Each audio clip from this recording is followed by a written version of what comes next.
Qué placer la columna de Laura Giussani Constenla desde ese pueblito medieval perdido en el medio de Italia. Desde Narni, para ustedes, el planeta Giussani. Y ahora ya acá en el piso, yo te lo había prometido y lo prometido se cumple, está Claudio Lozano, que si no me equivoco, el economista Claudio Lozano, si no me equivoco, porque probablemente me equivoqué, es candidato a diputado. El partido es Unidad Popular, pero la lista se llama Instrumento Electoral, ¿no? No. El partido se llama Instrumento Electoral para la Unidad Popular. Ah, el partido completo. Yo le Ese es decía el nombre Unidad completo. Popular a secas. Normalmente decimos Unidad Popular para simplificar. ¿Por qué Instrumento Electoral? ¿Por qué? Mira qué pregunta. Es una pregunta que obliga a una reflexión bastante profunda. Sí. Nosotros no creemos en la idea vieja de los partidos. Sí. La idea de los partidos es la idea de una estructura que tiene una concepción, donde hay cuadros que sostienen esa concepción. Esa concepción puede ser de izquierda, de derecha, de centro, la que Sí. y que en todo caso le proponen eso a la sociedad. Nosotros creemos que las concepciones que existieron para explicar el mundo y para proponer cosas, en este tiempo de la humanidad están puestas en debate. Sí, Y todas. que hay que construir otras cosas. Sí. Y que esa otra cosa implica entender que hay que recoger lo que la propia sociedad en los diferentes sectores va produciendo. Sí. Y consecuentemente lo que hay que hacer a la hora de discutir la institucionalidad es ser un instrumento de eso que la sociedad va construyendo en el campo de los trabajadores, de los pequeños y medianos empresarios, de los cooperativistas, de los hombres de la cultura, del pensamiento, de la ciencia. Entonces nos asumimos como un instrumento. Y de hecho, bueno, la lista nuestra está formada por compañeras y compañeros, vienen trabajando en distinto tipo de organizaciones que tienen compromiso, trayectoria y vínculo con organizaciones de trabajadores, de cooperativistas, vinculadas a derechos urbanos, derechos ambientales. O sea, ¿sería como un paso más allá del movimentismo? Sería una Porque herramienta, porque el PJ, una herramienta por de ponerte un construcción de un proceso que tiene que ser movimentista. Claro, porque el PJ es el instrumento electoral del movimiento peronista. En alguna medida tiene que ver con eso, con la diferencia quizás que el PJ tiene una concepción mucho más estatalista. Nosotros creemos que hay que darle mucha más entidad a las organizaciones de la comunidad. Igualmente depende, qué sé yo, el PJ tiene toda la tradición de las organizaciones del pueblo, de la comunidad organizada, pero algo de eso hay en el criterio nuestro. Pero no tenemos que ver con esa vieja concepción de los partidos del siglo XIX y XX, en donde hay concepciones ya estructuradas que le plantean a la sociedad lo que hay que hacer. Nosotros creemos que la sociedad tiene que ser parte de lo que se decida para organizarse a sí misma. Yo a las últimas decisiones de la sociedad, la verdad que me están preocupando un poquito en tanto sus elecciones mayoritarias. Yo no creo que la sociedad haya decidido, la sociedad ha optado en un contexto de debacle. Acá nosotros tenemos que pensar que la dictadura terminó su función en el 83, 84, con aproximadamente un 30% de pobreza. Sí. Hoy estamos en torno al 40%. En realidad, la idea de que con las democracias se come, se educa y se cura, no se cumplió. No, para nada. Y la verdad que las últimas dos experiencias de gobierno, la experiencia de Macri y la experiencia del Frente de Todos, coaliciones políticas distintas, supuestamente confrontadas, tienen una continuidad, que es el deterioro de las condiciones de vida de la sociedad. Sí. A ver, y por lo tanto Milei aparece como un emergente de una crisis monumental de representación política. Y porque la primera crisis para mí, por lo menos preocupante y que obviamente tiene, para mí tiñe, así como en algún momento Clinton dijo, es la economía estúpido. Para mí es la educación estúpido. Y creo que a lo largo de los 40 y pico ¿cuánto llevamos de democracia? No sé. 41. 41 años de democracia, sí, 41. A mí me parece que el deterioro de lo educativo, en tanto la mirada puesta en eso como un ascenso, como un aspiracional, como aquella cosa tan ridiculizada por los sectores progresistas en algún momento de mi hijo el doctor, y tan hoy, para mí, añorada en la medida en que ya no tenés ninguna aspiración para el pibe. Digo, ahí vos escuchás a la gente hablar y son como núcleos que se salvan de tener esa aspiración de la formación y de que el pibe los exceda, pero si no, a lo sumo que le empate, porque a mí me parece que hay un fenómeno muy fuerte en esto, de que ninguno de nosotros, que venimos de padres trabajadores, de clases medias o medias bajas y demás, ninguno de nosotros está peor que lo que estaban nuestros padres. Nuestros esfuerzos intelectuales, físicos, económicos han sido de otra categoría y lugar, pero estamos mejor. En cambio hoy, muchas de la gente de nuestra generación ve que sus hijos van a estar peor que ellos en su momento.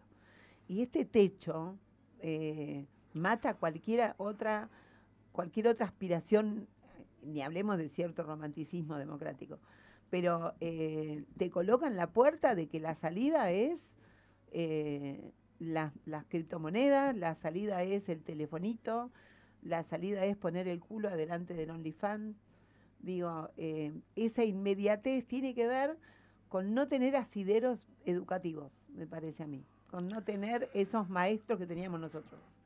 Sí, es cierto, pero también es cierto que ese proceso de destrucción y deterioro del sistema público en materia educativa en general está asociado a una transformación regresiva general de el país, en donde lo que hay es una reestructuración capitalista brutal a partir de la dictadura, con un eje central que es la problemática de la deuda como instrumento de articulación con la acumulación financiera y la fuga de capitales, y la apertura de un proceso de desindustrialización y consecuentemente en ese marco de un fuerte proceso de ajuste sistemático sobre el Estado, en donde el proceso de ajuste del Estado, digamos, Milei lo ha llevado al extremo, pero en realidad viene de décadas. Y en ese contexto tenés un deterioro general del sistema educativo, del sistema sanitario y demás, en el marco de una concepción dominante de los dueños de la guita en la Argentina, para los cuales el tema del Estado es un costo. Pero no solo, yo digo, del Estado ausente de esas historias, que esto es grave. Digo de la aspiración también de las generaciones. No, ya sé lo que pasa. Porque a mis viejos, supongo que a los tuyos también, no se les ocurrió que llueve, falta. Te pongo ejemplos tontos por la cotidianeidad. No, está lloviendo, pobre la nena. Botita, pilotito, y a estudiar, digo, ¿no? Lo de Sarmiento, que iba todos los días a la escuela, más allá de que sea una estupidez, era como una carne puesta en que era el lugar. Vos no tenés otra obligación, ¿te acordás? ¿Te lo dijeron alguna vez? Sí. Vos no tenés ninguna otra obligación que estudiar, así que estudiás o trabajás. Y en muchos casos éramos estudiás y trabajás, ¿no? Sí. No, eso es así. Lo que pasa es que creo que en los contextos donde se relaja todo, en donde hay todo un proceso de desestructuración. El trabajo como ordenador de la sociedad no existe más. En primer lugar, porque ya ese trabajo ordenador, que era un trabajo que te permitía tener niveles de ingresos razonables y al mismo tiempo tener acceso a la salud, tener acceso a la previsión social, al crédito para una vivienda, todo eso desapareció. Hay un proceso de desestructuración. ¿Qué sentís de cuando la sociedad pensás argentina? Que somos los últimos que vimos que nuestros viejos ascendían de esa manera? Vos decís esto, y yo recuerdo festejos familiares. Cuando a Edo llegó el asfalto y la Sí. fiesta de todos los vecinos de la cuadra porque llegó el asfalto. Cuando se techaban las casas de los vecinos y todos íbamos a festejar, ¿no? Y era cuando se recibía la hija del verdulero y todos íbamos a festejar. Digo, esta comunidad que había, ¿no? Y no hablo de comunidad organizada, hablo No, de no, de comunidad, comunidad. Sí, sí. ¿no? Donde en una misma mesa de un bar Había lazos. te discutía el papá estoy relatando cosas muy personales, pero recuerdo en el barrio de Liniers un bar donde discutía mi viejo peronista con el papá médico de una compañerita que era comunista, y que mi papá le decía, es fácil ser comunista cuando sos médico, porque no sos peronista, de este lado de la historia. Y era tan rico eso. Yo sentada tomando una chocolatada escuchando esa discusión, ¿no? Digo, ¿de dónde te formaste? Mirá, en esas mesas, Ujú. en la Pero comunidad. por eso hay un proceso de desestructuración de la sociedad. Y yo lo que siento cuando vivo eso y lo pienso es que uno tiene una responsabilidad, Totalmente. que es tratar de transmitir que eso existió Sí, y que puede existir, sí. que no es esta la única manera No. de vivir en sociedad. Que esto se parece cada vez más a un sálvese quien pueda y que es un contexto, yo te diría que lo que define esto es la frase histórica de la Thatcher. No existe la sociedad, solo existe el individuo. El Viste que- individuo y la familia, nada más. Nada más. Entonces, bueno, hay una lógica, digamos, lo que produce la comunidad, eso que vos mencionabas, es la existencia de un lazo que lo potencia a uno, que lo potencia para disputar el derecho a existir de la mejor manera. De la mejor manera. Cuando uno no siente que eso existe, está solo. Totalmente. Y la disputa es, digo, al estar solo, lo que prima es la competencia, no la cooperación. El otro es un problema, es un enemigo, es un adversario, es alguien que compite con vos. No es alguien con quien vos podés asociarte para pensar, para impulsar, para soñar, para encarar un montón de cuestiones. Para tener más poder. Eso es poder. La capacidad conjunta que tenía la propia comunidad de demandar, organizar y realizar cuestiones.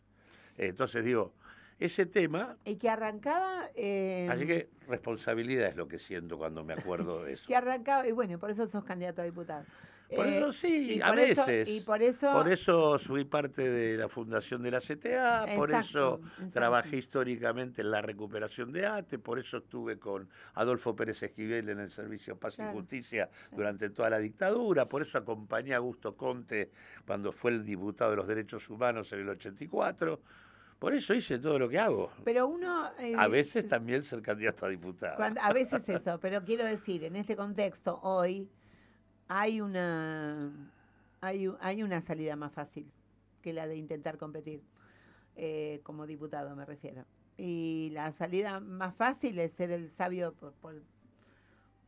permitime la figura, el sabio del pueblo, dar charlas, organizar estudiantes, que no es poco.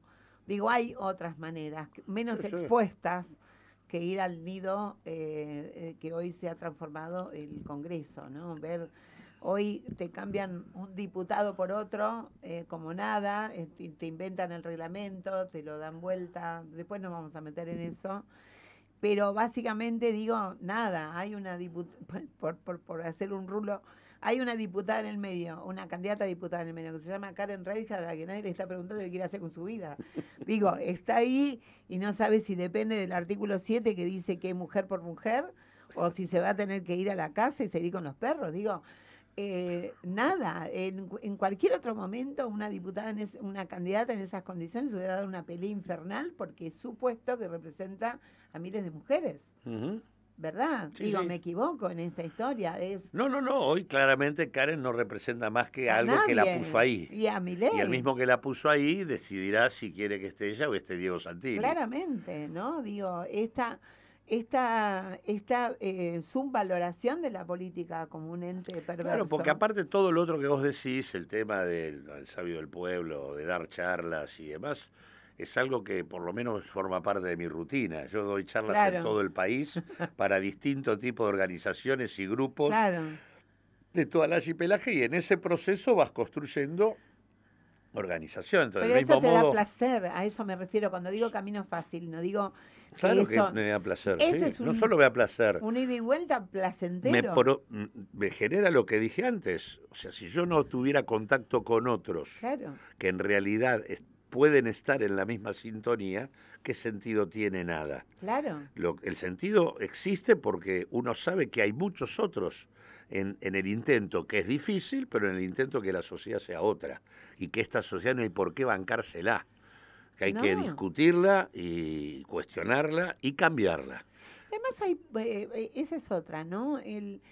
Puesta la rebeldía en un lugar de tontera, ¿no? Digo, de situaciones tontas. En este momento, mientras nosotros conversamos de cosas que entiendo hacen a la esencia o al espesor de la vida de uno y te trae la memoria emotiva de un montón de cosas y qué sé yo, los pibes digo, yo siempre envidiaba mucho a los varones que tenían la posibilidad de enrollar un par de medias y tener inmediatamente un grupo de gente con la que jugar, Ujú. ¿no? Las mujeres teníamos otros quilombos en aquel momento, que la cocinita, que el qué sé yo, era más complejo, pero igual estaba la vereda, estaba el juego del elástico. Y cuánta cosa mi padre hacía de jugar a la pelota.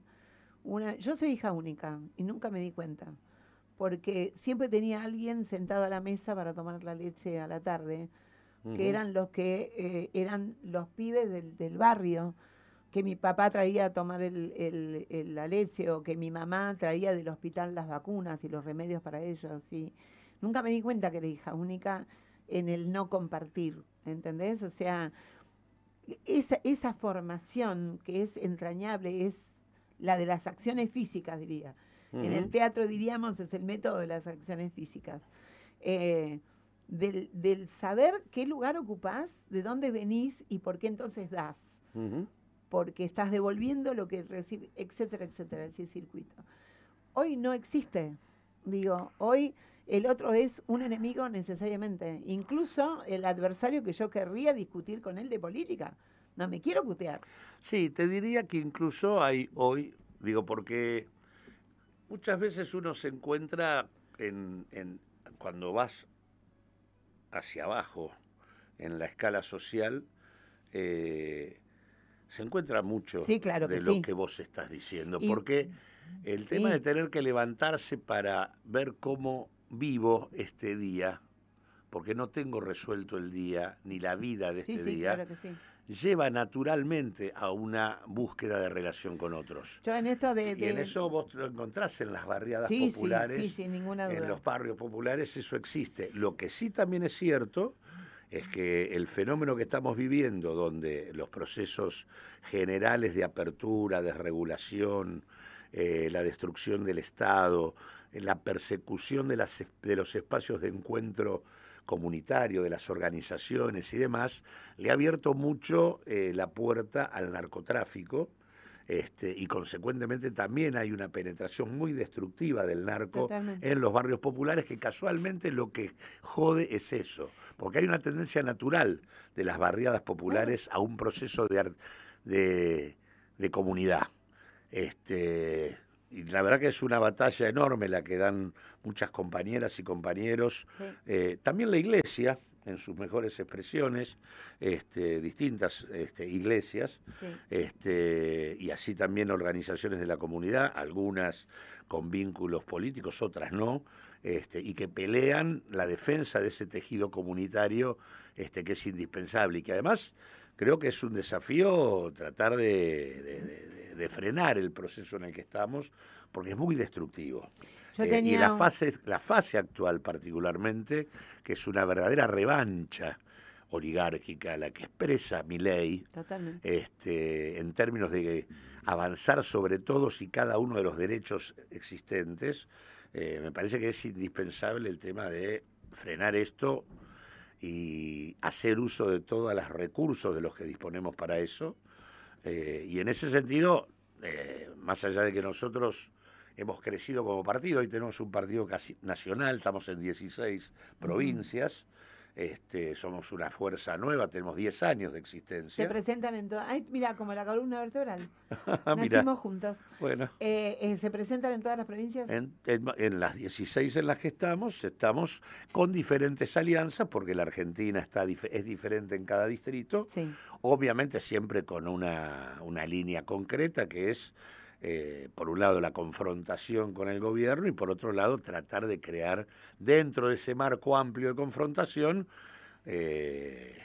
digamos, un bloque político con niveles de definición y de compromiso con los derechos del pueblo argentino, porque en los marcos amplios muchas veces aparecen algunos que vos sabés que no te gustan. Están hoy, pero que mañana no sabes dónde van a estar. Y a veces en la pelea inicial vale la pena que estén, pero lo cierto es que hay que garantizar que las coaliciones que armemos no tengan los vicios que tuvimos. O sea, en este sentido, no puede haber proyectos contradictorios adentro de una coalición.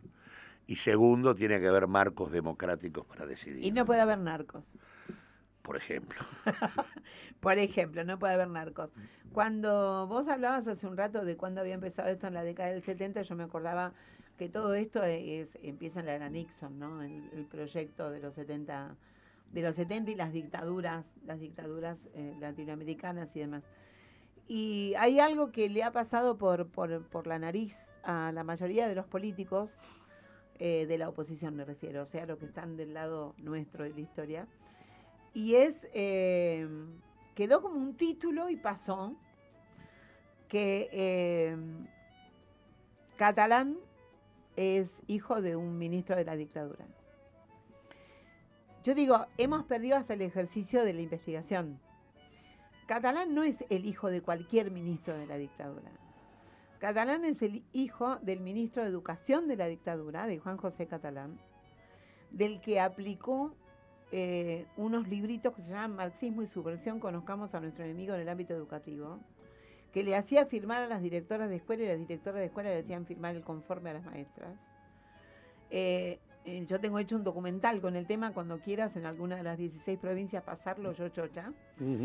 Porque ahí gente como Mari Sánchez, Cecilia Braslavsky y todos demás te cuentan el grado de perversidad de esa suerte de Piaget al revés, donde, por ejemplo, se instrumentó en un momento que la gente aprendía a leer y escribir con solo 13 letras, para de esa manera retrasar la lectoescritura hasta por lo menos cuarto grado. Ese es el padre de este tipo que está acá. Es de la perversidad civil dentro de la dictadura militar. Él no era militar. El cuadernillo que él usaba estaba hecho por los servicios de inteligencia del ejército. Digo, en el documental está Burundarena diciendo esto lo hizo en el ejército que aplicaron ustedes. Entonces, pasó. Fue, viste, ay, me parece que era hijo de... Y si hurgás, este tipo está haciendo lo mismo que hacía el padre. Es un círculo perfecto. La aplicación de esa doctrina Nixon para las Américas, nuestro golpe militar, ese grupo de pedagogos y su hijo, la cría, hoy en este grupo. Es una metáfora infernal. Sí, te diría que es una metáfora él, pero es una metáfora en general el gobierno, porque es el primer gobierno que con claridad, incluso en mayor medida que Macri, que expresamente reivindica la dictadura. Sí, claro. O sea, no es un gobierno negacionista. No. Reivindicador de el espanto del genocidio. Y es en el caso de Catalán, es en el caso, por ejemplo, ahora el candidato en Capital, Fargosi, es hijo también de un miembro de los ministerios de la dictadura, amén de ser parte de un estudio de abogados que litiga contra el Estado argentino, le sacó $600 millones en el conflicto del CIADI con aerolíneas. digamos, del caso obviamente de Villarroel y sus vínculos, o su estrategia de reivindicación de Videla y todos los suyos. O sea, me parece que en ese sentido es una metáfora complicada, que por otra parte además es lo que explica por qué de entrada tuviste el costado represivo. Lo primero que hizo el gobierno fue el tema de plantear el protocolo antipiquete, planteando que la protesta es delito. Claro. Luego tuviste la penalización de la actividad sindical. Y tenés un proceso de accionar represivo. Nosotros en la CTA tenemos un monitor que lleva sistemáticamente el accionar represivo del gobierno, y la verdad que este año multiplica por 2 los procesos represivos, los eventos represivos que tuvimos el año pasado. En apenas 6 meses ya habíamos tenido lo mismo que el año pasado, eventos represivos que incluyen decisiones de matar.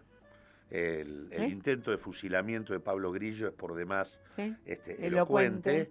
El tema de haber transformado la geografía del Congreso en el lugar donde se caga a palos a los jubilados para mostrarlo por televisión. Para mostrarlo por televisión, aparte todos los miércoles. Y bueno, vengo casualmente del Congreso, donde se hace una audiencia pública por los procesados, van a juicio compañeros procesados en Misiones por la movida del misionerazo de junio del 2024. O sea, la criminalización de la protesta avanza. O sea, el costado represivo de este gobierno se entronca decididamente con el antecedente dictatorial que tienen, francos. Tampoco es un hombre disociado de eso. Pero mirá a dónde hemos llegado, que hasta decimos que es lo más civilizado y lo más lindo que tiene. Sí. Digo, casi decimos, ay, quiero conversar con Franco, como si fuera una gran cosa. ¿Cuál es? Yo te voto, te votan mis oyentes, te votamos todos. ¿Qué expectativas tengo entonces de que vos lleves al Congreso? ¿Cuáles son tus primeras 2, 3 leyes, propuestas? ¿Cuáles son los marcos globales en los que te querés mover? Hay 2 grandes cuestiones centrales que involucran muchas cosas, pero que me parece son claves, porque yo no voy al Congreso, a cualquier Congreso. Yo voy a un Parlamento que ha sido funcional a Milei, que tiene un espacio de una oposición cómplice y absolutamente complaciente, que hizo posible que a pesar de que Milei tiene 6 senadores y 37 diputados, pudiera gobernar por decreto, y que todos los decretos de Milei son abiertamente inconstitucionales, y este Parlamento no rechazó ninguno. Así que yo voy a rechazar esos decretos. Acá la primera tarea es desmontar los decretos que van desde el 70-23, que ha sido una verdadera reforma constitucional de hecho. De facto. Que modifica más de 80 leyes, mejor dicho, deroga más de 80 leyes, modifica 300, y en eso implica, castigar a los inquilinos porque derogó la legislación existente en esa materia, y hoy están a la buena de Dios, en función de lo que el propietario quiera fijarles en términos de valor del alquiler y mecanismo de actualización y plazo. El tema tiene que ver con la absoluta desregulación del funcionamiento de las tarjetas de crédito, que te pueden cobrar lo que se les cante. Hoy te están cobrando arriba del 100% todo aquello que vos no garpes por encima del pago mínimo, tiene el 100% de actualización. Algunas tienen más de 100, otras tienen 90, pero están todas en torno a eso.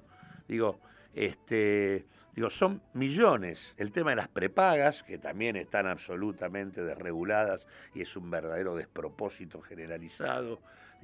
El conjunto de la vida cotidiana está, impactada por ese decreto que ha permitido la desregulación general de la economía y de la sociedad argentina, la posibilidad de transformar en sociedades anónimas las empresas del Estado y a partir de eso venderlas. Entonces, hay una primera tarea en el Congreso que es desmontar los decretos que han conculcado derechos o hipotecado el futuro. Porque después tenés el decreto de necesidad y urgencia que permitió el acuerdo con el fondo. Y si hay otra cosa que también hay que hacer es que el Parlamento recupere su capacidad de armar una comisión que investigue, audite la deuda y la fuga de capitales y que efectivamente cancele el acuerdo con el fondo y suspenda los pagos. Y en ese marco hay otra tarea. Yo creo que hay que trabajar para que este gobierno se vaya. No, lo digo con todas las letras. ¿Se vaya el 27 o se vaya antes? No, yo creo que creo que es una barbaridad pensar que lo tenemos que bancar hasta el 27. Creo que es un gobierno que hace mucho daño, hace daño social, cultural, político. ¿Eso qué significa? Porque la caída de Milei significa que entra otro muñeco igual después. No necesariamente. Ahora, vos qué decís, Asamblea Legislativa. Yo creo que acá lo que hay que hacer es yo soy parte de un conjunto de personalidades que hemos presentado ya 7 causales de juicio político. La hemos presentado junto a Alicia Castro, a Eduardo Barcesat, a Carlos Rosansky, a Hugo Cachorro Godoy, distintas compañeras y compañeros, Atilio Borón, un espectro, el propio Maximiliano Rusconi, el propio Zaffaroni, hemos sido varios los que hemos levantado la voz diciendo una cosa es la legitimidad de origen de un gobierno, otra cosa es la legitimidad de ejercicio. El gobierno está violando permanentemente la Constitución, está gobernando con la suma del poder público, hace 2 años que no hay presupuesto en la Argentina, hace lo que quiere, y eso, la propia Constitución establece que eso es incurrir en el delito de ser infame traidor a la patria, y plantea el juicio político como herramienta concreta. Y el juicio político es la herramienta que nosotros tenemos como recurso institucional para terminar con este gobierno y mandatar que una asamblea legislativa arme un gobierno de transición para que haya una nueva convocatoria electoral a presidentes. Qué distintos los tiempos, ¿no? Hoy se me acaba el programa. En el 2001 teníamos un menú de opciones, mira, fuimos capaces de tener 5 presidentes, ahora... Digo, no tenés tantas opciones como para pensar. No, pero por eso digo, el 2001 los acontecimientos populares voltearon las distintas opciones y terminamos con una elección anticipada de presidentes. Nosotros tenemos que dar una salida institucional en el Parlamento, acompañados por la movilización popular. El Parlamento tiene que utilizar el recurso del juicio político para abrirle la puerta a una elección que permita renovar y replantear el Poder Ejecutivo de la Argentina. Con este bombazo de propuesta, se me acaba el programa. Juicio político e investigación de la deuda, con esas 2 cosas vamos nosotros al Congreso. Claudio, me quedaron un montón de cosas, la verdad que no quise hablar de Esper y todo lo demás, porque me parece que está tan trillado, me tienen harta. Vuelvo cuando quiera. Volvé, mirá, no me lo digas así porque te voy a enganchar para que seas columnista una vez por mes. No te hagas problema. Bueno, cerrado el trato, columnista una vez por mes. Ahora, yo me quiero despedir, quiero que lo sepas, que me quiero despedir. Este es el primer programa después de un momento fulero que estuvimos pasando. Quiero agradecerle a todos mis amigos y amigas, a los amigos y amigas de la familia, de mi hijo, de todo el mundo, todo lo cerca, todo lo amoroso y todo lo posible. Soy feliz de estar frente a un micrófono, soy feliz de estar entrevistando, soy feliz de estar acá, porque 3 cosas hay en la vida: salud, dinero y amor. El que tenga un amor, que lo cuide, dice Cristina y sus Sport, una canción de los 40 para irnos hasta la semana que viene. Los quiero mucho, mucho, mucho. Chau, Claudio, muchas gracias. Hasta la semana que viene. Chau, chau, chau, con más fuerza que nunca. Gracias a vos. Que lo cuide. La salud y las patitas, que no la tire, que no la tire.